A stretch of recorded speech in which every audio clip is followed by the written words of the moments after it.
Awal bulan harusnya seneng ya guys, nerima gaji, tapi ujung-ujungnya malah puyeng.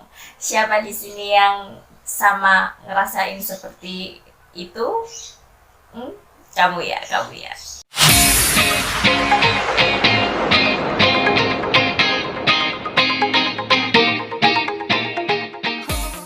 Hai, ketemu mana karo aku, Septi Asti.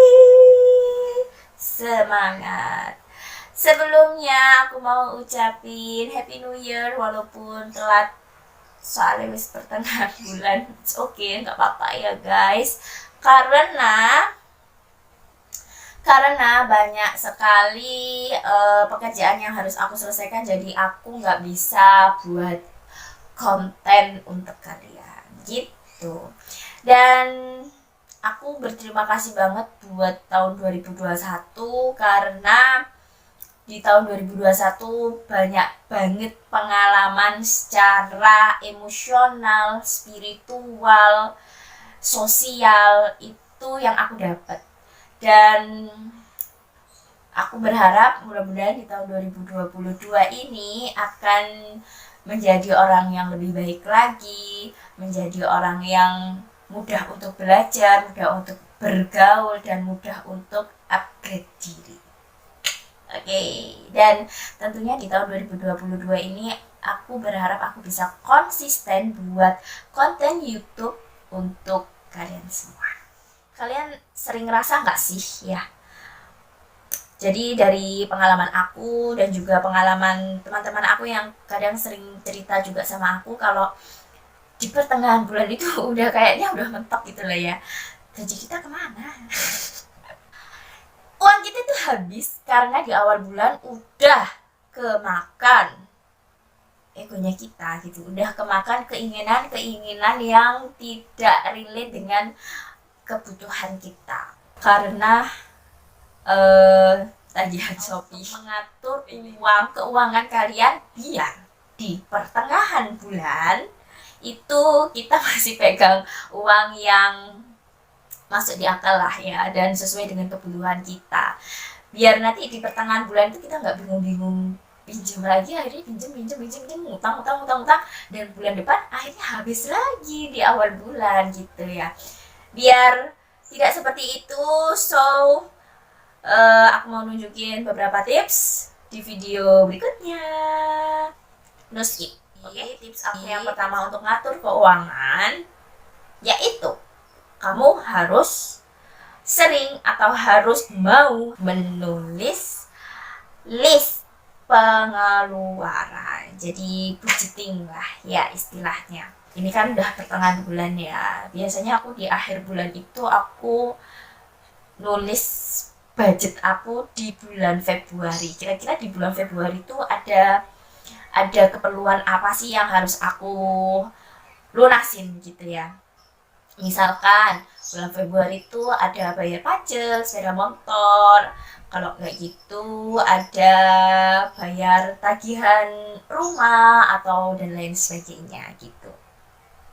Nah, kegunaan nulis budgeting ini itu untuk mengetahui kira-kira bulan depan itu kebutuhan primer aku, yang kebutuhan yang urgent aku itu berapa besar sih gitu, biar tidak terjadi peribahasa besar pasak daripada tiang.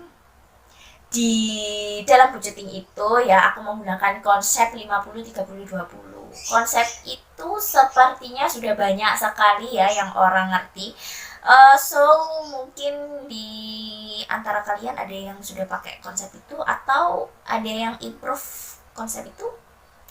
Please dong, yang sudah nyobain atau yang sudah improve konsep 50-20-30, komen di kolom komentar. Oke. Masih 50-20-30 itu, 50-30-20 itu, 50% dari gajimu itu kamu harus menyisihkan untuk kebutuhan primer kamu. Ya. Dan yang 30 itu untuk happy gitu, untuk bayar diri kamu sendiri. Jadi jangan sampai ya kamu tuh kerja terus kamu dapat gaji dan pada akhirnya kamu tidak happy gitu ya, karena habis untuk kepentingan yang gak masuk akal gitu. Dan yang 20% kamu harus nyisihin, saving.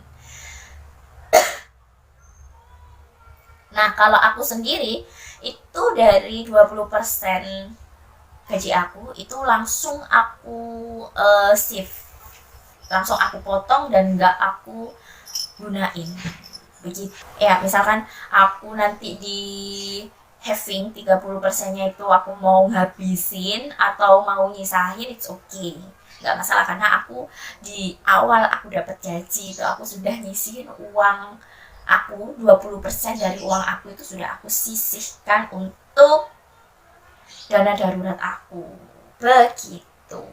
Ada juga yang tanya kayak gini, tapi say,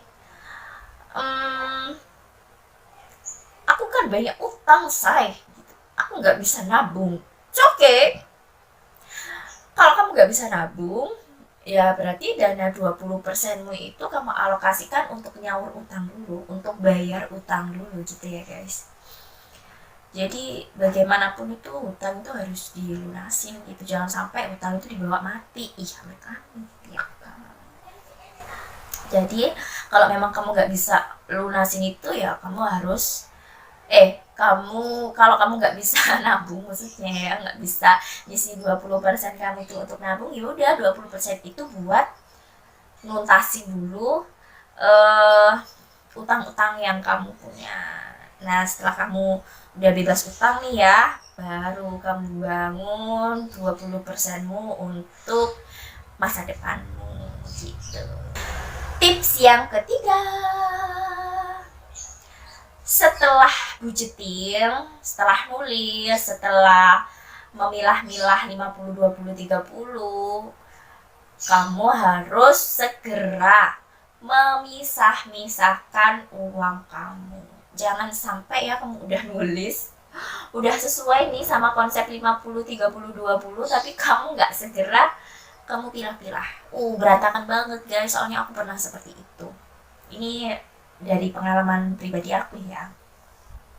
Aku tuh sempet nggak milah-milah gitu ya, dan pada akhirnya wow, harusnya aku 1 bulan ini tuh bisa nabung misalkan 200.000, tapi kok entek. Akhirnya aku nggak iso nge-save gitu ya, walaupun itu sudah tertera jelas-jelas di tulisan budgeting aku. Jadi saran aku, udah langsung aja gitu, kamu harus punya dompet atau punya rekening yang berbeda begitu. Untuk 50% itu ditaruh, misalkan ditaruh cash ya, uang cash, 50% untuk kebutuhan sehari-hari. Terus untuk yang 30% nya itu kamu pindahkan ke rekening lain, boleh, it's okay, nggak apa-apa. Dan 20% nya kamu langsung pindahin aja gitu, yang nggak kamu lihat ya, yang rekening yang jarang kamu lihat. Misalkan kamu taruh di RDPT atau di RDBU atau juga di saham kayak, atau di ya di mana lah gitu pokoknya. Oke? Tips yang keempat, aku selalu pakai apps buku kas gitu. Udah tahu semua kan apa itu aplikasi buku kas ya kan? Kayaknya semua orang udah tahu deh buku kas. Kalau kalian belum tahu, aplikasinya kayak gini, utak-utak deh itu ya, aplikasi buku kas. Aku suka banget pakai aplikasi itu karena mudah untuk diaplikasikan, memang mudah penggunaannya dan cepet juga. Jadi aku gunain aplikasi buku kas itu untuk pengeluaran primer aku dan juga untuk senang-senang aku gitu. Jadi maunya itu aku nggak ngehabisin banget gitu ya. Misalkan kebutuhan aku dalam 1 bulan ini di budgeting primer itu misalkan 1 juta ya 1 bulan ini. Nah, aku tuh nggak mau gitu, aku tuh bukan tipe orang yang ya kalau alokasi dana aku 1 juta ya udah aku habisin aja 1 juta gitu. Aku nggak mau, bukan tipe orang seperti itu. Jadi aku tuh maunya itu